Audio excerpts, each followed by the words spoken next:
you know how many men commit suicide? Because men don't commit suicide necessarily because of finances, because if a man's single and he goes broke, bro, we'll go get a studio apartment, a PlayStation, some noodles and an air mattress, and we will be happy. But imagine losing your job, imagine losing any money, but you're married. And your wife, well, she likes money. We're all adults, we all have the internet. What have we seen men do when they have a woman or they have kids, they lose their job, their business goes under, they hit some rough times? What historically have we seen a lot of men do when they run into that type of pressure? You know, we call that a fall from grace.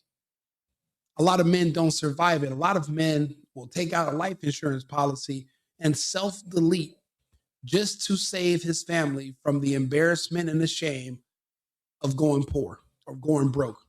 Even if it's just a temporary dip, you think a woman is going to be understanding about, well, yeah, we're gonna just struggle together. I'm gonna go get a little job to help. These women aren't like that. Those are women that you see on movies and these TV shows. In real life, that's not how it works. So unfortunately, Tim is under so much pressure, more pressure. Think about it. He's been doing this show for years, never took any breaks. He would skateboard. The difference is this year he's married and with the kid. A whole new set of pressure that I've been watching people try to psychoanalyze Tim for the past couple of weeks. Not once anyone's ever brought up this point. And that just shows you how powerful women are. Men are so afraid to even talk about reality if it involves them, because you can't blame them for anything because they have an issue with accountability.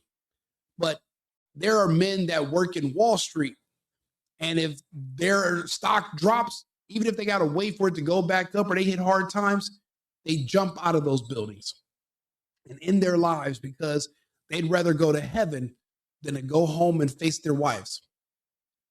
That's where Tim is at. And honestly, Brandon Tatum is also married to a woman who's developed a taste for the finer things since his check that he used to get from being a police officer